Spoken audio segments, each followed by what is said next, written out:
你知道吗？漫威里面有一个人是真正堪称复仇者的人，不是自大的钢铁侠，也不是心怀正义的美国队长，更不是拥有超强战力的雷神，而是那个一开场就有音乐的男人——星爵。银联一里坑养父，银联2中发生杀生父事件，复仇者联盟3、4与岳父激烈对决。不得不说，他才是真正的父见仇啊！小时候的他，妈妈病重离世了，他爸爸是个谜，他拼命地跑出去，一头倒在地上，大哭起来。突然一束强光照到了他身上，他眼前出现了一艘超级大的外星飞船，立即带走了他。抓走他的人正是宇宙中恶名昭彰的扫荡者永渡。多年后，星爵受命令前往摩拉格星找宇宙灵珠，可这家伙成年了，却完完全全变成了一个二货。自己开心玩耍后，星爵成功得到了灵球。就在转身的时候，一群克里人拿着枪指着他，不用多想，他们也想要那颗灵球，对方人太多，星爵只能被逮捕。很明显，对方对这个名字毫不知情。星爵偷袭踢飞了灵球，2个小兵瞬间变成灰烬。星爵立刻掏枪猛射，对方措手不及，宇宙灵球再次被他拿到了。他马上开飞船跑掉了。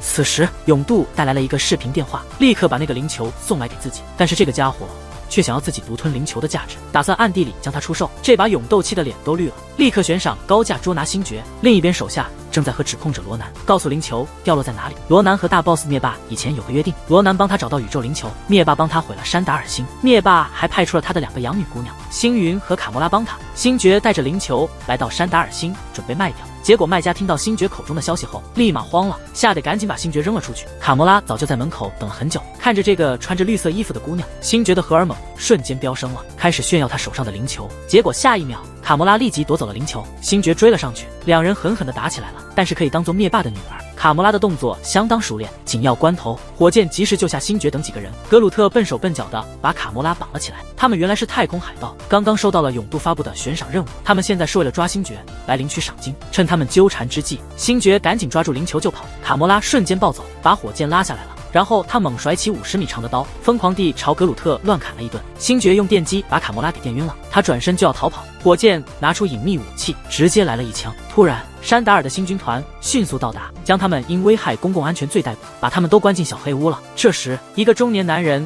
喜欢上了年轻酷小伙子星爵，想让他帮自己找回肥皂。格鲁特人狠话不多，强制给对方做了个核酸检测。此时，最小的火箭发射了。经过这一轮行动，他们在监狱里获得了无可争议的尊严地位。卡魔拉是灭霸的养女，她做了很多坏事，所以监狱里的人都恨她入骨，其中就是这个巨大的家伙德拉克斯。毁灭者罗南曾凶残地杀害了他的妻女，现在他全心全意想给妻女报仇。卡魔拉看到后立刻挣脱了束缚，还用一个小伎俩将众人制服。他告诉那些破坏者，他绝对不是罗南和灭霸的下属。说完就把小刀放下。毁灭者不在乎这些，当即就要掐死他。星爵急忙上前制止，告诉他目标是要干掉罗南，卡魔拉留下来当人质，罗南肯定会来，然后你可以报仇了。然后卡魔拉告诉自己，他手上的灵球价值40亿呢，贵到爆了，只要他们成功逃狱，他就可以将财产平均分给他们。火箭听到这消息，当即振奋起来。他以前越狱成功了整整22次。当晚他们就商量着制定越狱计划。就在他们商量的越狱步骤时，谁知格鲁特却悄悄完成了最后的一步，拔下电源，警报响起，即将爆发大战。就在火箭与格鲁特激烈对决时，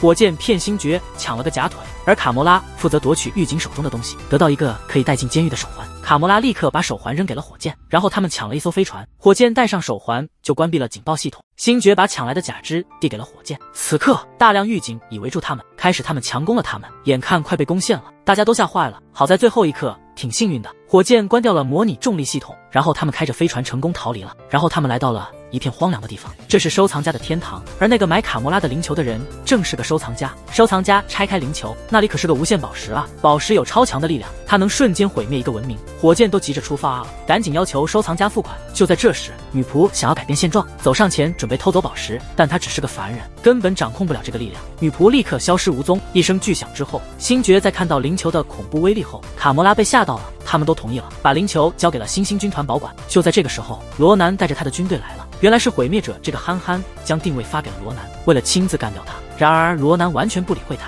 转身准备去抢球。毁灭者冲向罗南，根本不知道自己有多自不量力。显然他的实力比罗南差太多了。罗南轻松躲过了他的所有攻击，罗南直接就把毁灭者打晕了，扔进了臭水沟里。幸好格鲁特及时救了回来。星爵他们开飞船飞走了。这时星云开着飞船摧毁了卡魔拉的飞船，并抢走了灵球。看着悬浮在太空中的卡魔拉，星爵马上给永渡发送了自己的位置，让永渡来抓他。然后他冒着生命危险冲出去，卡魔拉戴上了氧气罩。关键时刻，永渡及时赶到，救下了这个逆子。星爵这么做完全赢得了卡魔拉的心。就在星爵向卡魔拉撒娇的时候，掠夺者打断了他们。面对这个不靠谱还贪得无厌的家伙，永渡狠狠地批评了他一番。永渡为了彰显自己在手下前的威严，他摆出架势准备干掉星爵。星爵匆忙表示他有办法能够抢回宇宙灵球，如果他杀了对方，就会错过一个巨大的商机。永渡笑了，真是个聪明的家伙，这样不仅保留了威严，又找到了合适的台阶。这时候火箭他们乘着飞船来救星爵，幸好星爵及时阻止了这件事情。罗南现在拥有力量宝石，山达尔星面临危险，众人商量好作战计划后，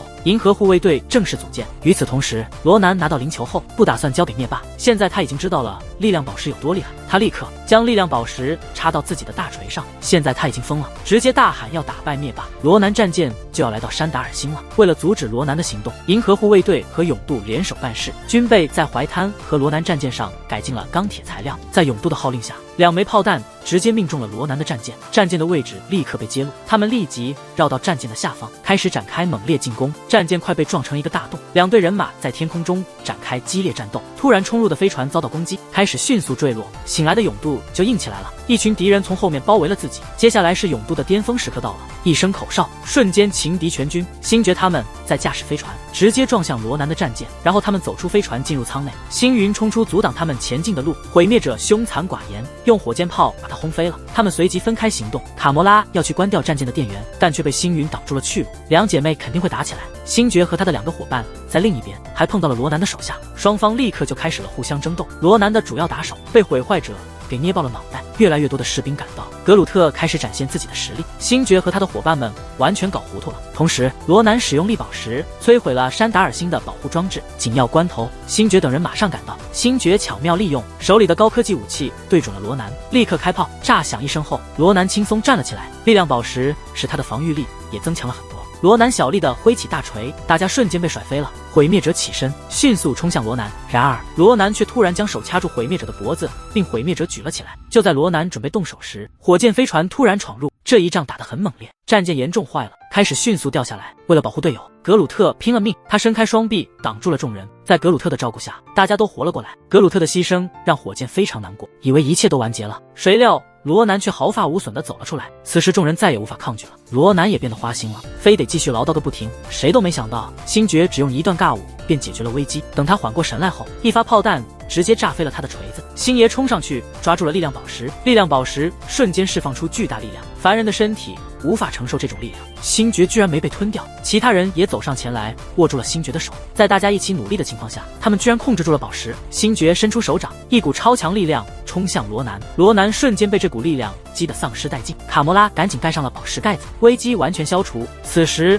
永渡也赶到了，他让星爵交出约定好的灵球。星爵无奈地把灵球交给了他，用格鲁特的残肢重新燃起了火箭。然后山达尔星的人告诉星爵，他没被力量宝石吞噬是因为他身体里面的东西拥有一部分人类与一部分神族的基因，这也给银莲2带来了麻烦。星爵他们成功拯救了山达尔星，自然成为这里的大英雄。为了表示谢意，他们给星爵一辆超级酷飞船，在飞船上出现一个超可爱的小格鲁特。另一边永渡打开灵球后，却发现星爵又戏弄了他，他不生气反而笑了，可能就是父爱吧。而星爵已经把真正的灵球交给了星星军团保管。漫威逗比千万，银河护联战一半，星爵的尴尬舞蹈，就连罗德看了都忍不住吐槽。在银联一中，为了破解，火箭欺骗星爵找来了一只仿造的假手脚，可是这火箭家伙只是想看一看瘸腿的人怎么走路呢。还有肌肉男毁灭者，在复仇者联盟3中，托尼向大家布置了一个打败灭霸的计划，这家伙居然快要犯困了。在漫威中最可爱逗逼的人是小编，肯定那就是树人格鲁特了。其他人打团打得很高兴，他却偷偷的接上音响开始演出了。刚刚他们接了一个私活，在大祭司阿耶莎的雇佣下，自己被派去打败巨大的章鱼怪。这个怪兽皮厚肉硬，根本杀不了他。这时铁蠢毁灭者想到了一个铲除他的妙计，他勇渡的冲进怪兽的口中，计划在他身体里摧毁他。这动作真的让大家都震惊了，还会这么卖命的去送头。他在里面瞎忙活了半天，结果一点用都没有。紧要关头，星爵发现有个伤口在怪兽脖子上，他立即吸引了怪兽的注意，让他抬起头来。就在这个时候，卡魔拉拔出他的大剑，纵身一跃，向怪兽的伤口划下一刀，最终他们成功击败了那个怪物。这时小铁也从怪兽体内钻了出来，小格鲁特看不下去，就扔了块石头过去。为了回报，大祭司阿耶莎将他们的因为星云犯下了错误，他们得到了惩罚。走之前，谁料到火箭这家伙竟然偷走了他们的电池。大祭司派遣了一支庞大的无人机队伍，对他们展开了疯狂追逐。星爵超级生气的，但现在他们还得对付这些家伙。但作为太空蓝队，这些无人机军队简直碾压他们。在火箭和星爵合作的帮助下，对方遭受了很大的损失。大祭司生气了，他命令舰队司令彻底消灭他们，不论付出何种代价，他不容忍任何人对他不尊重，质疑他的权威。听到舰队司令一声令下，立即对星爵来一波猛烈的进攻。星爵看到这情况，明白他们必须尽快离开，离他们最近的星球，必须先通过这颗小行星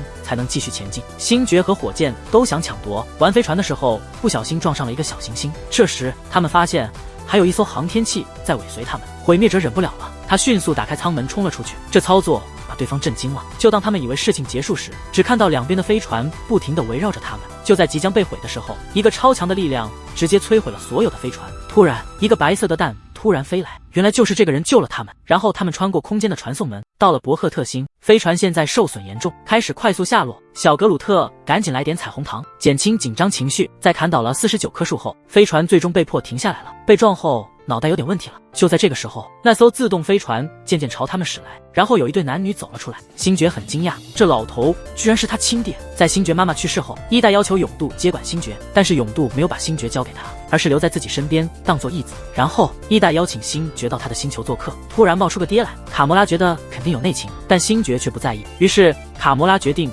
分成2组进行行动，他和摧毁者一起陪星爵去了，留个火箭。格鲁特、星云和另外一个人一起修飞船。在太空船上，螳螂女人的2根触角展现了，引发了星爵的好奇。螳螂女告诉他们，她的触角能感知东西，只要她碰到对方，能够感受到他的情感，还能够安慰人，并帮助他们快速入睡。毁灭者超兴奋，立刻表示要试一试。这家伙居然立刻就睡着了。另一方，永度碰到了他以前的老大哥龙哥，可是对方好像完全看不起永度。他们这行有个规矩，就是不能买卖孩子，可是永却违反了这个规定，所以他被所有盗贼抛弃。就在这个时候，大祭司找到了永度，他要找雇佣兵来干掉银河护卫队。很快他们就找到了飞船的位置。就在他们偷偷向飞船靠近的时候，长发哥踩了个陷阱，一大堆钢针朝他们飞来。先锋队全军覆没。火箭早就发现有人入侵了，事先设置好陷阱，然后火箭再次按下按钮，突然所有人都被炸飞了，所以所有掠夺者都被击败了。火箭最终还是成功击倒了最后一个人。就在那个时候，突然听到哨声，忽然一支箭从云中射来。人的勇度是无限的，显然永度没打算干掉他们，但他的手下们很生气，毕竟大祭司答应杀了银莲就给他们100万，但是永度却表示他可不想背上杀了银河护卫队的锅。就在他们僵持不下、紧要关头，突然星云一炮炸掉了永度的天线，失去战斗力的永度和火箭一起被困住了，而他的密友也被踢出飞船。小格鲁特也被认为是大家的宠物。小格鲁特受够了玩耍，来到了永度这里，看见后永度马上有了办法，只需要再拿鲨鱼鳍，他能重新恢复战斗力。小格鲁特穿错了裤子，大眼老鼠。更可笑的是，还搬来了张桌子、肥美的猪蹄，最后还是永度的小弟给他弄到了鲨鱼鳍。接下来就是永度的巅峰时刻，他是漫威里最酷的人，吹口哨就走人。现在小格鲁特找到了之前欺负过他的人，一直追他不停，然后他们来到了控制室，只需说几句话就能解决叛徒问题。火箭马上就要去找星爵了，但要去一哥的星球，他们要穿过很多行星，这也意味着他们需要连续跳跃超过50次。火箭作为一种哺乳动物，显然不太适合，但是他们却跳了超过700次。这件事几个人都震惊了，小格鲁特晕得都要吐了。另外一面，终于星爵等人也抵达了一代的星球，然后他们乘坐缆车去了一代的皇宫，这里豪华漂亮，大家都被星爵震惊了。然后一代讲了他的背景故事，其实一代一开始只是个意识体，在无尽的宇宙里独自存在，度过了数百万年。一哥学会操控周围的分子，他变得越来越机智，越来越厉害，最终他建造星球，但他不想一直一个人过下去，于是他构思出了自己脑海中的样子，他要去太空找外星人。他就这样来到了地球，然后结识了星爵的妈妈。一代说他只是个球，然后父子俩认出彼此。一代掌握了天神的技巧，星爵非常感动，这让他首次感受到了父亲的爱意。就在他尽情享受这份喜悦的时候，卡魔拉感觉不对劲，他们因此不愉快的分手了。卡魔拉在外面生闷气，一艘飞船往他冲来，对他狂轰滥炸，来的正是他一直讨厌的妹妹星云。卡魔拉迅速躲进山洞，谁料到星云竟然直接开飞船冲进来了。卡魔拉看着掉在旁边的大炮，他立刻拿起来，冷不丁地对着星云输出疯狂。经过一场激烈战斗后，星云的腿被卡住了，飞船快要蹦了。作为姐姐，卡魔拉心软了，把星云救出来了。这对互相斗嘴的姐妹，此时终于化敌为友。两人原来都是灭霸的养女，灭霸对卡魔拉有特殊宠爱，每次他们比赛，星云都输给灭霸，然后灭霸就把他的器官取出来，换成了机械的。星云不懂为什么姐姐对他不关心，每次都得战胜他，所以他一直讨厌卡魔拉。卡魔拉现在终于懂得了星云的感受。之后，他们在山洞里发现了一个惊人的秘密，这里堆满了许多骨头，他们感到不好，觉得有危险了。此时伊伊终于露出了真面目，他告诉了星爵，他计划征服整个宇宙，所以他在很多星球上，自己的根系被植入了。当他们遍布整个星球时，这些星球只属于他自己。但他一个天神根本顾不过来这么伟大的事业，他开始四处撒播星球，而永渡负责接送他的后代过来。这些孩子中有可能会出现这样的情况，没有人能继承他的神血血统，最后只有星爵继承了他的神族血统。一哥想跟星爵合作，一起操控这个天神计划，但是从一代那里听说是他自己动手杀死了自己的妈妈。星爵很快就清醒了，他要为他妈妈报仇雪恨。星爵快要挂了，突然一艘飞船直接向一代飞驰过来，他们来了，卡魔拉他们也来了。星爵知道如何彻底打倒一哥，他们得毁掉一哥地下的大脑。永渡刚刚起飞飞船就被一哥给拉下来了，于是他们决定把这个混蛋给撞死，然后他们开着飞船直冲云霄。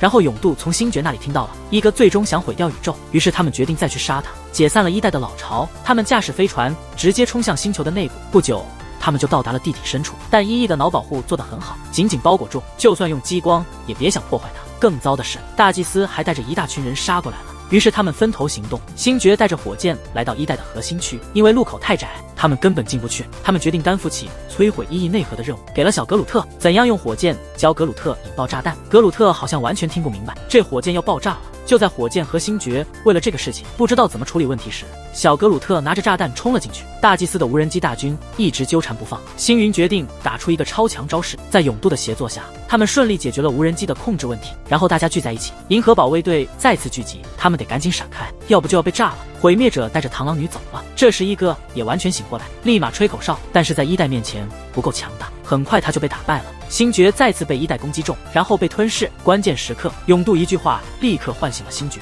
立刻点燃了他的超能力。他拿了自己的手机，狠狠打了他一顿。与此同时，格鲁特也来到了一哥的中心，他成功启动了炸弹的定时器，其他人立刻撤离战场。星爵仍与一代战斗的如火如荼，星爵瞬间变成一个大嘴巴，开始玩吃豆游戏了。随着时间的推移，倒计时结束了，一哥的核心彻底被炸毁了。虽然成功击败了一代，但从那以后，星爵也没有了他的天神力量。随着一声巨响，星爵难道要在这里死下去了吗？紧要关头，及时出现的永渡救了他。永渡只拥有一件太空服，星爵穿上了，但他自己没氧气就死了。最后，星爵拿到了永渡留给他的少剑，交给了永渡的忠实下属。永渡的英雄事迹很快就在掠夺者间传开了，也得到了掠夺者龙哥的原谅。永渡成为大家心中的英雄。银河护卫队又一次救了宇宙。在彩蛋中，失败连连的大祭司已经快要疯了，他发誓要彻底毁灭银河护卫队，他将动用他最强的武器。最后片尾时，我们的小格鲁特也成长了，变成了一个沉迷游戏的小孩。这是最新的银河卫队成员阵容，只有火箭和格鲁特在原始成员中，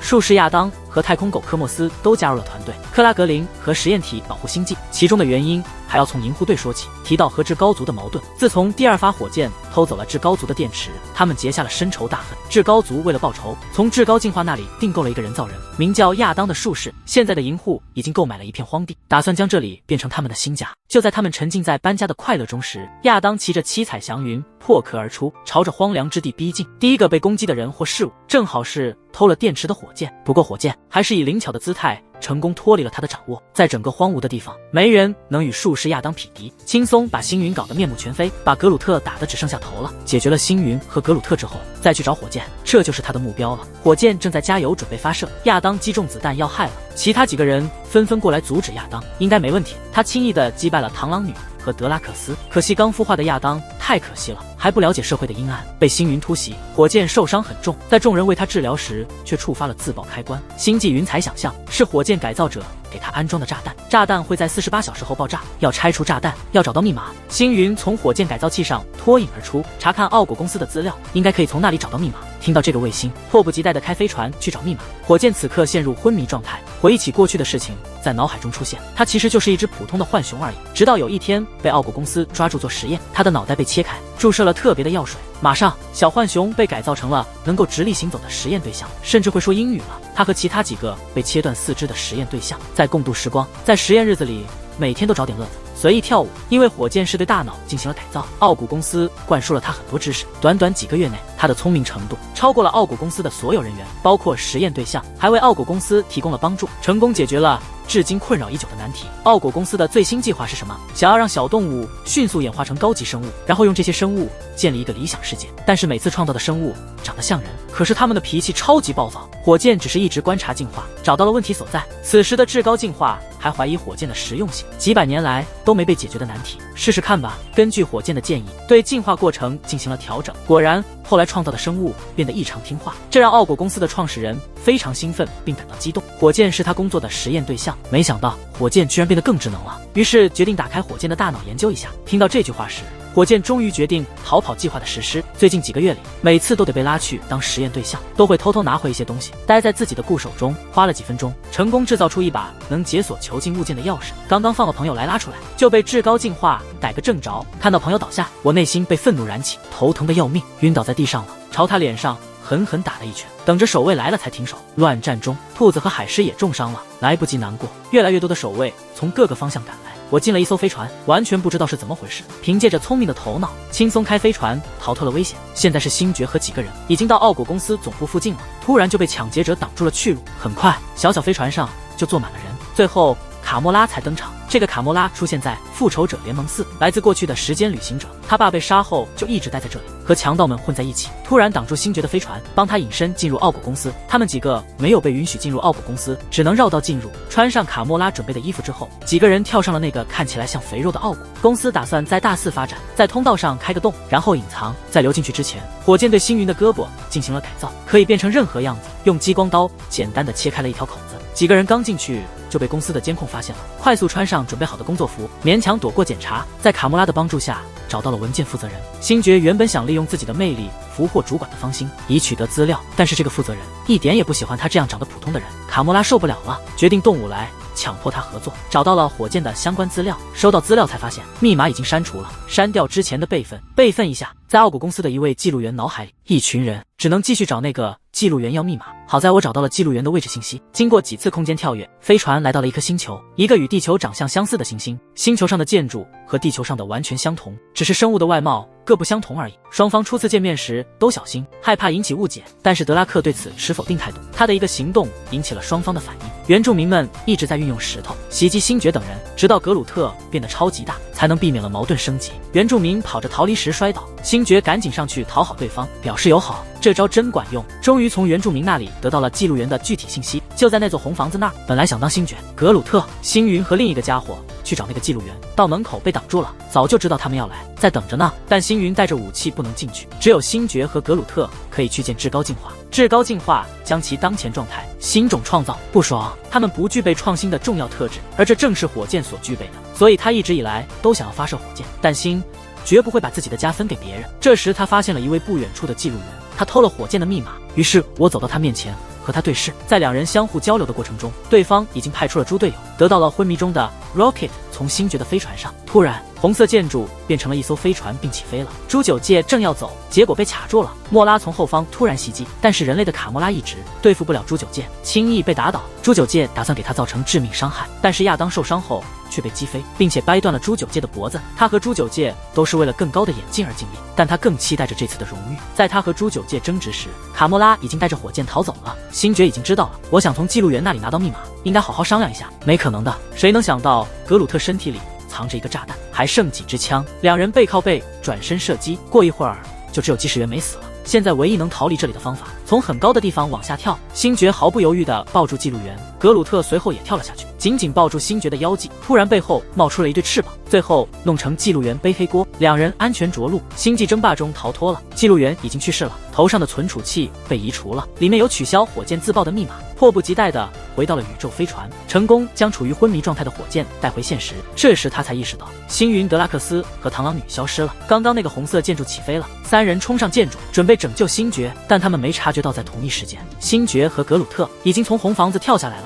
三人进入红色建筑之后，然而我看到很多实验动物被关在狭小的笼子里。和星爵商量之后，我们达成一致，决心救助这些实验对象。于是给克雷格林打电话，叫他开车来不毛之地。很快的，经过几次跳跃后，出现枯头，还毫无生机，看起来超帅的，还配备了一堆超级大杀器。为了对抗银河护卫队的进攻，执行最高级进化指令，解放我所打造的地狱战队。这是其他生物造成的，成群结队的向贫瘠之地发动进攻。在克雷格林的引领下，居住在荒凉之地的土著人民成功打败了来犯的敌方地狱战队。另一边，星爵他们正在坐飞船去救星云，他被困在红房子上，三个人和参与实验的人体，可是突然被术士亚当袭击了，飞船突然不稳，失去平衡，即将撞上那座红色建筑。在碰撞前，星爵和卡莫拉成功逃离飞船，亚当被爆炸引发的大火吞噬了他。尽管遭到如此惨败，也不打算放弃最终进化。他让手下继续进攻，一直追求火箭，直到获得。此刻，星际保护队的成员们也已经汇聚在一起，即将开始最后一场战斗。很明显，进化团队的战斗经验不够，被银河卫队